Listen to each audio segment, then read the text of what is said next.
Finally Rodri বার্সেলোনায় যোগ দিয়েছে। তার এই যোগদানের মধ্য দিয়ে বর্তমান ক্লাব ফুটবলের সবচেয়ে শক্তিশালী মিডফিল্ড গঠন করেছে বার্সেলোনা। একটু যদি আমরা গত সিজনেও লক্ষ্য করি তাহলে বার্সেলোনার মিডফিল্ডে ছিল গাভি, Frenkie de Jong, Pedri, Fermin Lopez.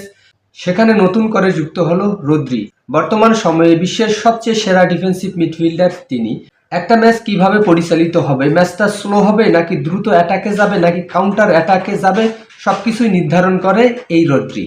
অর্থাৎ আমরা যদি বলি পুরো ম্যাচের কন্ট্রোল নিয়ন্ত্রণ করতে পারে বর্তমান সময়ে শুধুমাত্র এই ফুটবলার। রদ্রি বার্সেলোনার জন্য খুবই গুরুত্বপূর্ণ ছিল, কারণ সর্বশেষ যদি আমরা ইউসিএল ট্রফি জিতি সেটা 2015 সালে লিওনেল মেসি, সার্জিও বুস্কেট, ইনিয়েস্তার মতো ফুটবলার থাকার সময়।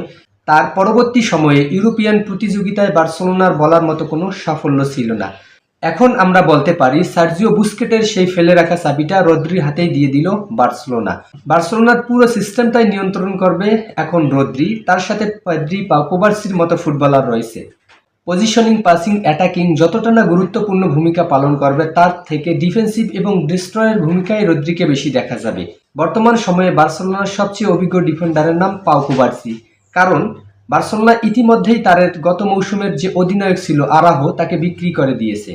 আরাহোর পরিবর্তে এখন পর্যন্ত কোনো অভিজ্ঞ ডিফেন্ডার যোগ দেয়নি, অর্থাৎ এই মৌসুমে বার্সেলোনা কোনো ডিফেন্ডারকে কিনবে না, এটা বলে দিয়েছেন বার্সেলোনার পরিচালক। পাউ কুবার্সি এখন থেকে বার্সেলোনার ডিফেন্স লাইনে নেতৃত্ব দেবে। তার পাশাপাশি রদ্রি মিডফিল্ড এবং ডিফেন্স দুই জায়গায় গুরুত্বপূর্ণ ভূমিকা পালন করবে। বিশ্বকাপ, ব্যালন ডি'অর ও গোল্ডেন বল জয়ী এই ফুটবলারের অভিজ্ঞতা পুরোপুরি কাজে লাগিয়ে বার্সেলোনা চাইবে দীর্ঘদিনের ইউসিএল শূন্যতা পূরণ করতে।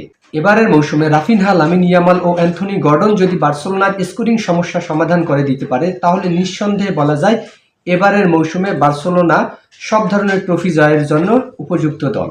এখন পর্যন্ত বার্সেলোনার নাম্বার 9 পজিশনের যে দুর্বলতা, দেখা যাক সেটাকে তারা ওভারকাম করতে পারে কিনা। নতুন কোনো খেলোয়াড় অথবা তরুণ প্লেয়ারদের দিয়ে এই শূন্যতা পূরণ করতে পারে কিনা বার্সেলোনা।